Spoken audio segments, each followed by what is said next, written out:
Assalamualaikum warahmatullahi wabarakatuh.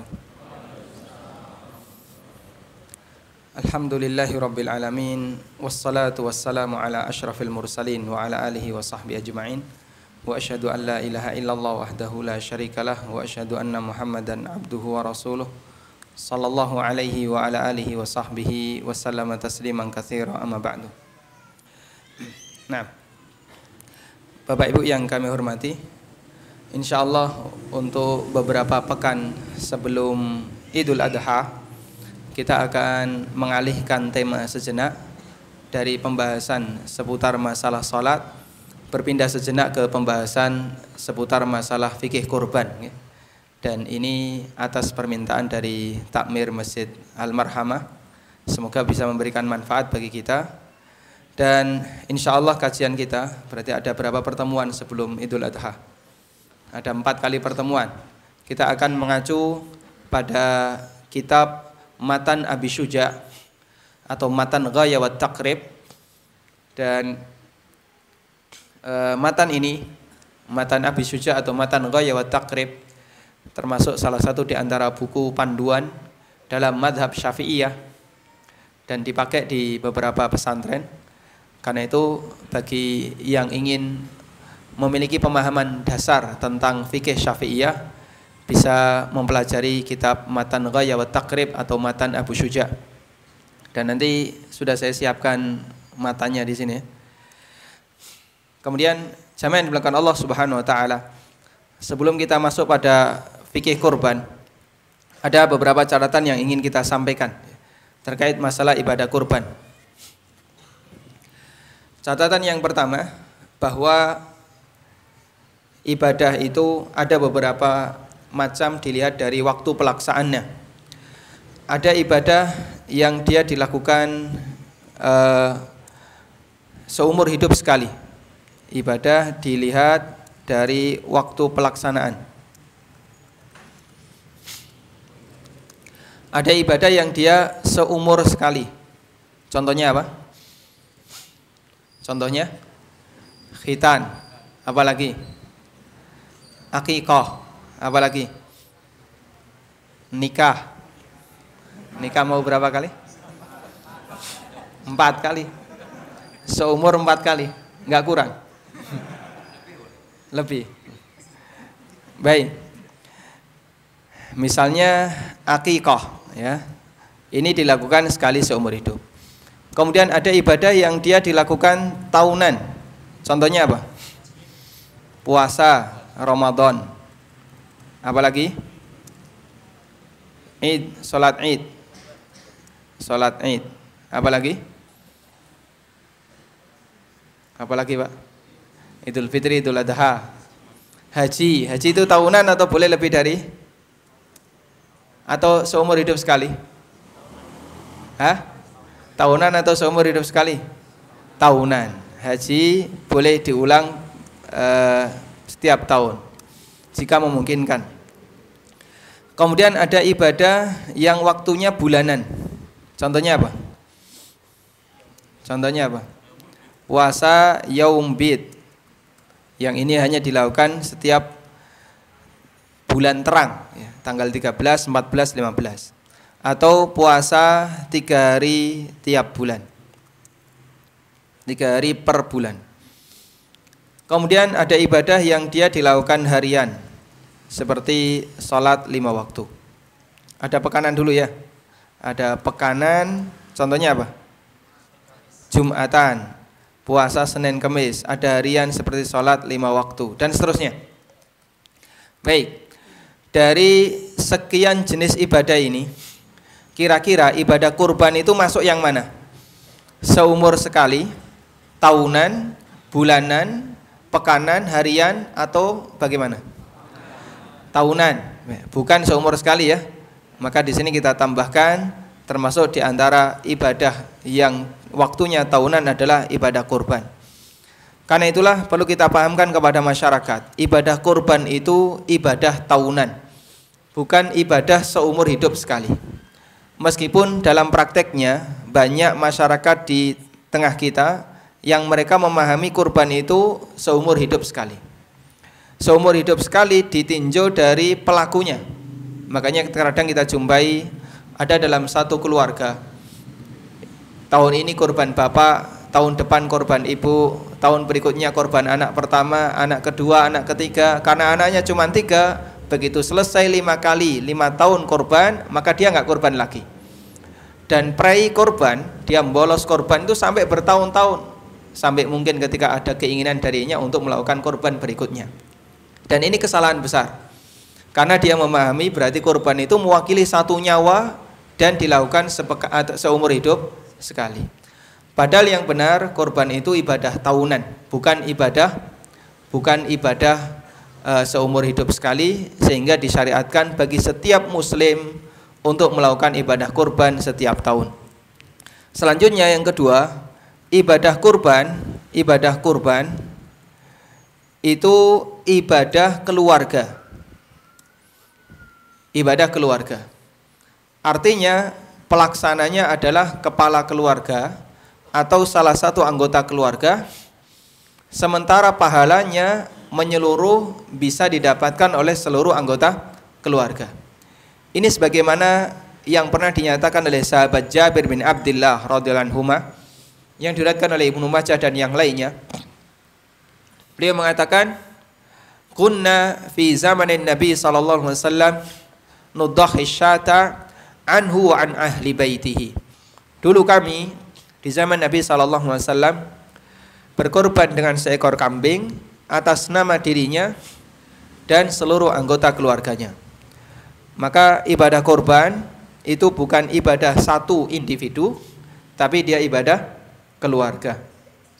Sehingga bisa saja ketika orang itu berkorban, satu orang berkorban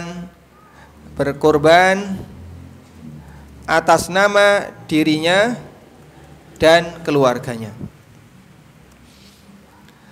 Dan di masyarakat kita ada satu kesalahan yang sering kita jumpai. Mereka menganggap bahasanya korban itu mewakili satu orang saja. Sehingga ketika dia meskipun satu keluarga, maka jika di situ ada 5 nyawa, masing-masing dikorbankan 1. Maksudnya adalah disembelih satu hewan korban atas nama setiap anggota keluarga. Dan mereka memahami kalau kemudian itu rombongan satu keluarga satu kambing, maka tidak sah. Padahal yang benar, korban itu ibadah keluarga, satu kambing bisa mewakili untuk seluruhnya. Sebagaimana zakat. Zakat itu ibadah keluarga. Ketika seorang suami, dia kaya, kemudian dia punya simpanan harta, lalu ingin zakat. Berapa kali dia harus zakat? Cukup sekali, senilai total harta yang ada dalam keluarga ini. Ya. Dan tidak perlu kemudian masing-masing anak dizakati. Tidak sebagaimana zakat fitrah. Kalau zakat fitrah, 1 nyawa 1 zakat. Tapi kalau zakat mal, maka 1 kepemilikan harta, yaitu dalam 1 keluarga, nanti dizakati sekali dan sudah mewakili semuanya. Karena hakikat dari pemilik zakat itu adalah sang bapak atau mereka yang bekerja dalam rumah itu, sehingga dia punya kewajiban untuk membayar zakat sekali. Taib. Karena itulah hadirin makan Allah, ketika orang itu berkorban dan dia menyembelih seekor sapi atau 1/7 sapi atau seekor kambing, maka itu bisa mewakili dirinya dan seluruh keluarganya. Di antara dalilnya adalah praktek yang dilakukan oleh Rasulullah SAW.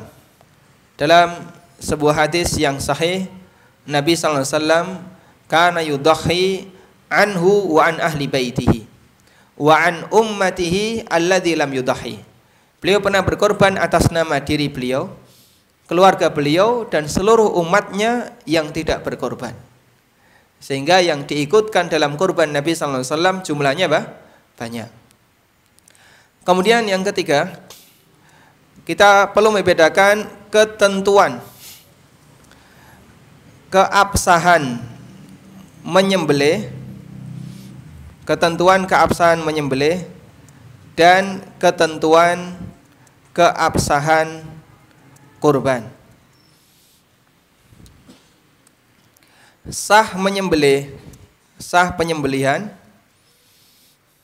belum tentu sah, belum tentu sah untuk kurban. Karena itu bisa jadi ada satu kondisi, menyembelihnya sah, namun kurbannya tidak sah. Kenapa seperti itu? Karena ketentuan menyembelih itu lebih longgar dibandingkan ketentuan kurban. Sekarang coba kita membuat sebuah premis yang terbalik ya. Apakah semua menyembelih yang sah kurbannya pasti sah? Dan apakah semua yang kurban sah nyembelihnya pasti sah? Mana premis yang benar? Saya buat pernyataan. Yang pertama, apakah semua penyembelihan yang sah menyebabkan kurbannya sah? Ya atau tidak? Ya atau tidak? Belum tentu. Atau ya? Belum tentu. Perlu di polling? Enggak perlu ya. Saya balik sekarang. Apakah semua ketentuan kurban yang sah berarti nyembelihnya sah? Jelas ya? Berarti kalau tidak sah penyembelihannya, kurbannya batal. Kurbannya pasti batal. Tapi belum tentu ketika sah menyembelih, kurbannya menjadi sah. Karena ketentuan menyembelih itu lebih longgar dibandingkan ketentuan kurban. Makanya kurban itu menyembelih wazaid, menyembelih plus. Karena ini ibadah khusus yang dia punya aturan tertentu sebagaimana yang digariskan oleh Rasulullah sallallahu alaihi wasallam. Kemudian jamaah di belakang Allah, ada batasan nilai kurban minimal. Sebenarnya nanti kita akan melihat dengan membuka kitab Matan At-Taqrib. Nilai kurban minimal dalam arti berapa harga paling murah untuk hewan kurban. Batasan yang pertama, nilai kurban minimal adalah boleh betina. Kurban itu boleh betina. Sebagaimana pernyataan dari Ummu Kurzin, beliau pernah mengatakan, tidak masalah mau jantan maupun betina, yang penting laki-laki 2 ekor kambing, perempuan 1 ekor kambing. Dan ini keterangan Nabi SAW untuk masalah akikah. Dan ketentuan kurban sama dengan ketentuan akikah. Karena itulah boleh saja orang berkorban dengan menggunakan kambing betina. Kemudian yang kedua, korban boleh menggunakan kambing gembel atau domba ya. Dan untuk domba usia minimal 6 bulan. Ini yang disebut dengan domba jadza'ah. Disebut dengan jadza'ah. Khusus untuk domba. Tapi kalau kambing Jawa maka minimal 1 tahun. Baik, coba kita ukur ya. Ada orang korban dengan kambing betina ya, wedok, betina ya wedok ya. Gembel usia 6 bulan. Harganya berapa? Harganya berapa? Ya? 700 berani enggak? Berapa? 600 ya. Jadi harga kurang lebih 600.000 sudah bisa dipakai kurban. Sudah bisa digunakan untuk kurban. Baik. Makanya memahami kaidah ini, jika seorang dalam kondisi sangat tidak mampu, namun dia punya tekad untuk berkorban, insya Allah tidak ada istilah orang yang tidak korban setiap tahun, Pak. Semua keluarga di Indonesia, apalagi di Jogja ya, untuk mereka yang bersih dari utang, untuk mereka yang punya penghasilan, mungkin sebulan 1,5 juta atau 1 juta, jika dia siap untuk nabung, insya Allah setiap tahun dia bisa kurban. Cuman tekadnya saja yang beda-beda. Makanya kalau kemudian potensi kurban itu dimaksimalkan, mungkin Kita tidak cuma menerima sekian ekor kambing, sekian ekor sapi. Kita setiap tahun akan menerima sesuai dengan jumlah kakak yang ada. Berapa kakak di sini? 300 orang. Berarti minimal 300 ekor kambing. Berapa kakak di sini? Sekian ratus. Berarti minimal sekian ratus ekor kambing. Itu yang harus ada. Cuman masalahnya orang memahami pertama kurban itu ibadah seumur sekali. Yang kedua mereka memahami kurban itu ibadah mewakili satu orang. Yang ketiga mereka tidak tahu ukuran tentang batas minimal berapa hewan kambing yang boleh dikorbankan. Dan diantaranya adalah penyakit, mereka tidak tahu prioritas dalam memilih ibadah. Sehingga ada sebagian orang yang dia uangnya habis untuk satu keperluan tertentu padahal dia tidak berkorban. Nah, kita bisa menghitung misalnya kebutuhan orang ya, yang mereka punya kebiasaan ngudut, Pak. Nggih, nyuwun pangapunten. Udut itu sehari minimal berapa, Pak? Berapa? 15 yang lebih murah. Ada yang lebih murah lagi? Di bawah itu ada terwe. Terwe berapa? Gelintir dewe itu. Ya, tengwe, ngelinting dewe berapa? 10.000. Minimal 10.000 ya. Minimal 10.000 dikalikan 360, Pak. Ya, itu sudah 3.600.000. Dan itu ngakunya tidak bisa korban. Puasa rokok sebanding dengan ikut korban sapi. Tapi subhanallah, karena ini kurang bisa dimaksimalkan di masyarakat, sehingga kegiatan korban di tempat kita tidak sesemarak sebagaimana yang bisa kita hitung seperti ini. Makanya kalau kita memahami seperti ini, seharusnya setiap muslim korban. Kalau bisa setiap tahun jangan sampai absen korban, karena korban itu ibadah tahunan. Jadi kalaupun sampai pada kondisi saya tidak mampu tahun ini, coba dihitung ada nggak tabungan 600.000 untuk beli seekor kambing gembel betina usia 6 bulan. Kalau bisa, alhamdulillah, silahkan lakukan korban. Sehingga setiap tahun dia tidak pernah absen untuk berkorban. Tayyib. Ini sedikit pengantar agar memberikan motivasi bagi kita untuk bisa semakin menyemarakkan korban. Dan jamaah yang dimulakan Allah, kita bisa perhatikan begini. Orang-orang yang ada di pelosok-pelosok itu ya, mereka bisa dimurtadkan hanya dengan sarimi, Pak. Kita bisa kembalikan mereka jadi muslim dengan daging. Kira-kira mana yang lebih menarik, sarimi sama daging, Pak? Sarimi ya. Mie instan bisa membuat orang itu jadi murtad. Kenapa daging nggak bisa? Termasuk diantara misalnya kita maksimalkan potensi beras ketika Idul Fitri, daging ketika Idul Adha. Insya Allah kekuatan kaum muslimin, apalagi kita di daerah yang mayoritas seperti ini, itu bisa mengalahkan mereka ya. Sampai harus kita kaleng ya, karena saking banyaknya dan seterusnya. Namun sayang potensi seperti ini belum bisa dimaksimalkan. Baik, sekarang kita akan lanjutkan dengan membaca kitab Matan Abu Syuja. Pakai Word saja ya.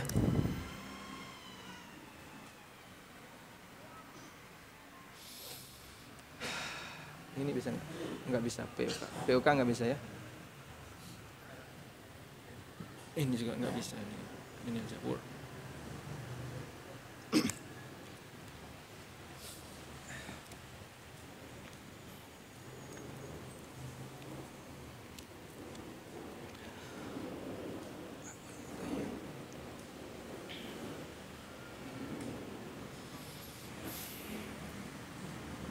Mana tadi?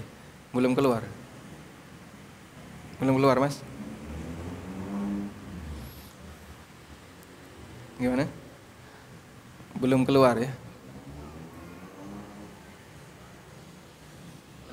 Oh, lama. Baik, harusnya tadi ya. Baik, saya bacakan aja di buku yang saya bawa ya. Qala al-musannifu rahimahullah, Imam Abu Syuja rahimahullah mengatakan, wal udhiyatu sunnatun muakkadah. Udhiyah atau kurban itu hukumnya sunnah muakkad. Udhiyah disebut udhiyah dari kata duha, karena kegiatan berkorban itu umumnya dikerjakan di waktu duha dan dikerjakan setelah melaksanakan sholat Idul Adha. Makanya kegiatan kurban itu secara bahasa Arab dinamakan dengan al-udhiyah. Dan beliau mengatakan udhiyah hukumnya sunnah muakkad.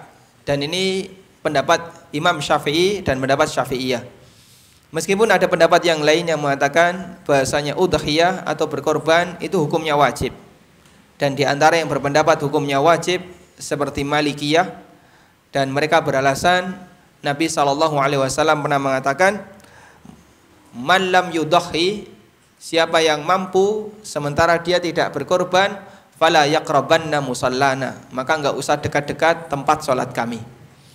Seolah-olah Nabi SAW menghardik atau beliau mencela jika di antara umatnya ada mereka yang tidak mau berkorban padahal dia mampu. Sampai diusir Nabi SAW, enggak usah dekat-dekat dengan tempat ibadah kami.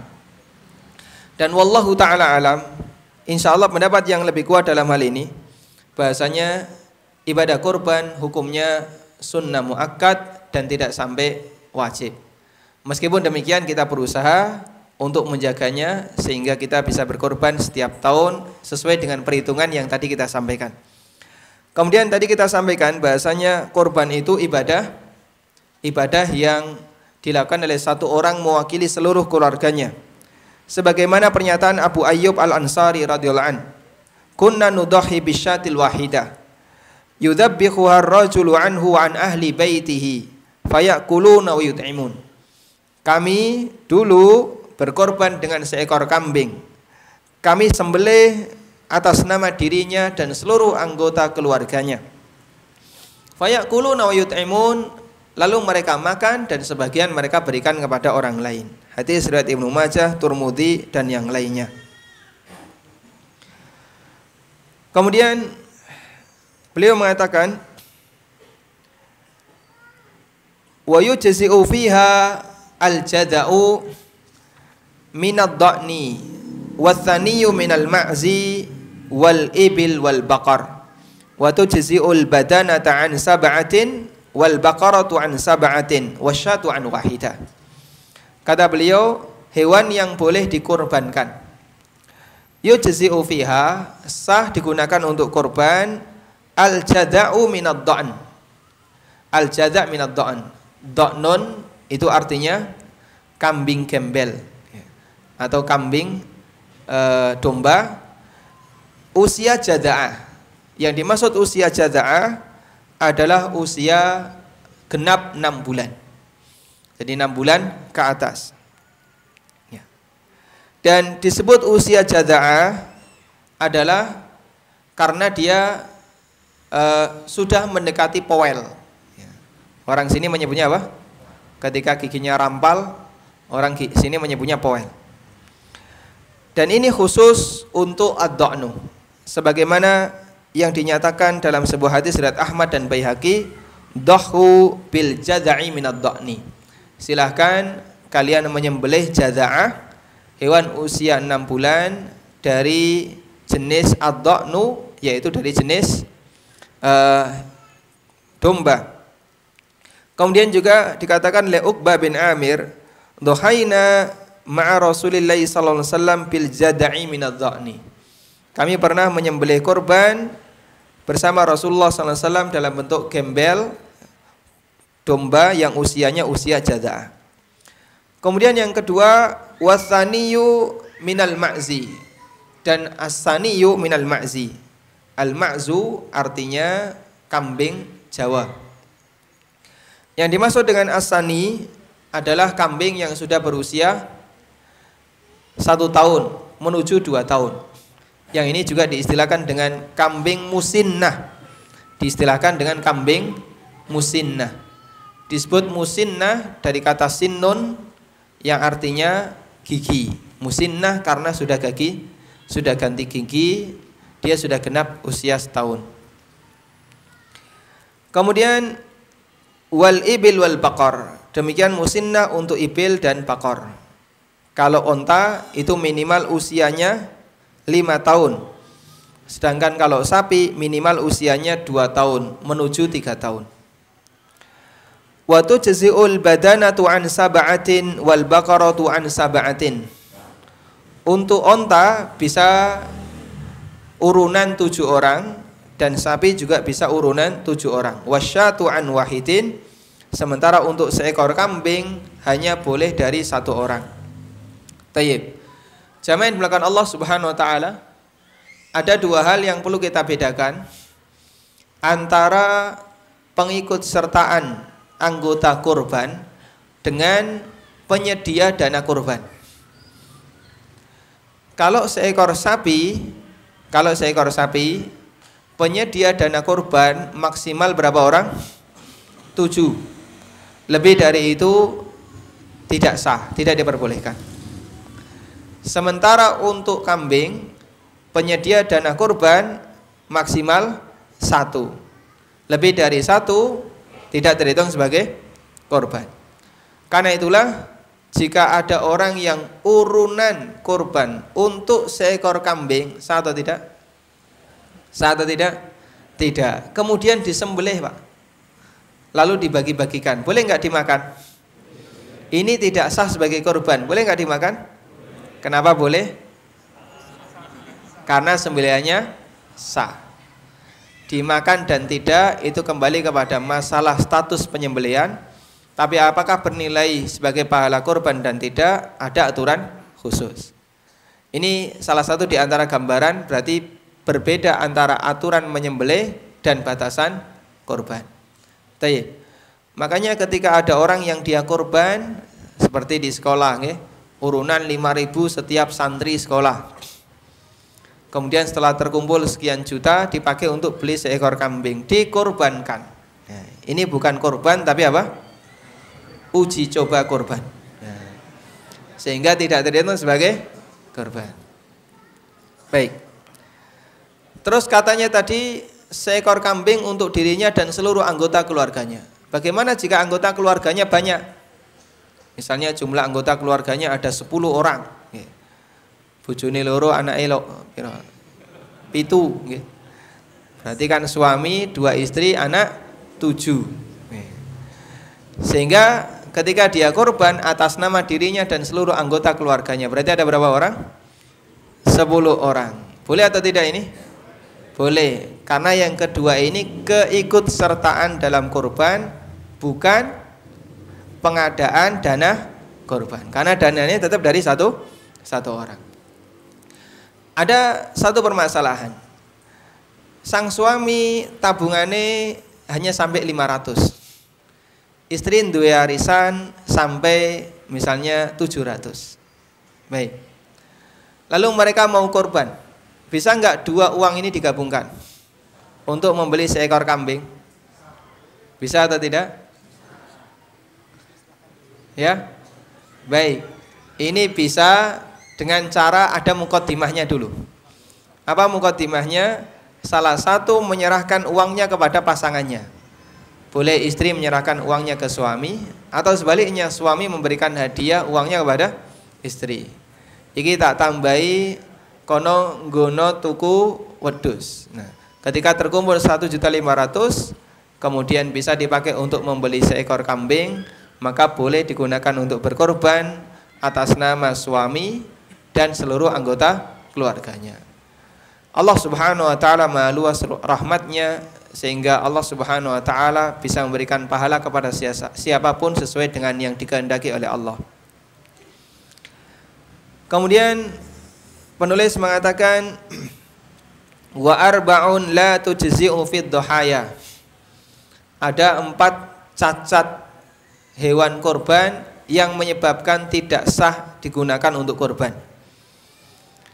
Yang pertama, al-aura'u al-bayyinu auruha wal arja'ul bayyinu arjuha wal maridatul bayyinu maraduha wal ajfa'ul lati dhahaba mukhuha minal huzal. Kata beliau, ada 4 cacat yang menyebabkan korban tidak sah. Pertama, yang buta sebelah matanya dan jelas kebutaannya. Yang kedua, yang pincang dan jelas pincangnya. Yang ketiga, sakit dan jelas sakitnya. Yang keempat, al-ajfa, sangat kurus seperti seolah-olah dhahaba mukhuha. Dzaba mukhuha, seolah-olah tidak punya sumsum saking. Baik, ini 4 jenis cacat yang dilarang. Apa dalilnya? Dalilnya adalah sebuah hadis yang diriwayatkan oleh Tirmidzi, Ibnu Hibban dan yang lainnya. Nabi SAW pernah mengatakan sambil berisyarat dengan tangan, arba'un la tujzi. Ada 4 cacat yang menyebabkan kurban tidak sah. Beliau pakai isyarat. Pernyataan beliau dengan isyarat menunjukkan apa? Pembatasan. Berarti kalau di luar 4 ini diperbolehkan selama tidak lebih parah dibandingkan 4 ini. 4 itu apa saja? Pertama apa tadi? Buta sebelah, yang jelas butanya. Apa yang dimaksud buta yang jelas butanya? Buta sebelah, yang jelas butanya itu buta menurut kambing atau buta menurut orang yang melihat kambing? Buta menurut yang melihat kambing. Buta menurut yang memelihara kambing, bukan buta yang menurut kambing. Sehingga yang beliau maksud begini, misalnya ada kambing yang dia mengalami katarak, tapi belum pernah dioperasi, karena dokter Yap nggak buka operasi mata untuk hewan ya. Misalnya mengalami katarak, tapi belum bisa dioperasi. Dilihat oleh manusia, kambing itu matanya sehat. Namun menurut kambing, aku ini buta, tapi raiso kondo. Sehingga orangnya menilai ini matanya normal, tidak buta, sementara menurut kambingnya dia adalah kambing yang buta. Karena kita melihatnya dia tidak buta, maka standarnya kembali kemana? Manusianya. Itu yang dimaksud pernyataan Nabi sallallahu alaihi wasallam, al-aura al-bayyin auruha, buta yang jelas butanya. Artinya buta menurut orang yang melihatnya. Jika satu buta, berarti kalau buta kedua-duanya sah atau tidak? Ya lebih jelas lebih tidak sah. Satu saja nggak sah, apalagi keduanya. Kemudian yang kedua, al-arja al-bayyin arjuha, yang pincang dan jelas pincangnya. Apa batasannya? Batasannya adalah ketika dia berjalan selalu ketinggalan kawanannya. Jadi waktu dia berjalan bersama rombongan selalu paling belakang, ketinggalan dan kelihatan pincang. Maka yang seperti ini tidak boleh dikorbankan. Kemudian yang ketiga, al-maridatul bayyinu marudhah, yang sakit dan jelas sakitnya. Tapi kalau dia tidak jelas, misalnya gregesi tapi kambingnya gak iso ngomong, sehingga kita tidak tahu iki loro apa tidak, pokoknya sembelih saja gitu ya. Maka yang seperti ini tidak masalah. Baik, ada kasus, ada orang nyembelih sapi. Begitu selesai nyembelih sapi, biasanya pertama yang dicek apanya, Pak? Hati. Setelah hati dibuka, ada ulatnya, Pak. Sering kayak gitu ya? Sering. Ada cacing atau ada hewannya. Baik, yang seperti ini sah atau tidak kurbannya? Padahal sapinya sakit. Cacingnya kan gede-gede ya. Ora ketok. Ora ketok. Baik. Jadi yang seperti ini tidak membatalkan kurban. Makanya termasuk bagian yang perlu kita catat, hewan yang ketahuan sakit setelah disembelih tidak mempengaruhi keabsahan kurban. Dan ini bisa kita lihat ketika ada orang yang menyembelih sapi, terutama begitu dibuka hatinya ternyata ada cacingnya. Ya. Wallahu ta'ala alam. Sampai di masalah cacat. Baik, insya Allah kita lanjutkan di pertemuan berikutnya dengan lebih ada kesiapan lagi untuk materi ya. Dan bagi para jamaah yang menghendaki nanti bisa menghubungi Takmir, ngopi file yang ada di Takmir untuk di print, biar kita ngajinya ada panduan. Wallahu a'lam wa sallallahu ala nabiyyina Muhammadin wa ala alihi wa sahbihi wa sallam wa akhiru da'wana alhamdulillahi rabbil alamin. Subhanakallahumma wa bihamdik asyhadu an la ilaha illa anta astaghfiruka wa atubu ilaik. Wassalamu alaikum warahmatullahi wabarakatuh.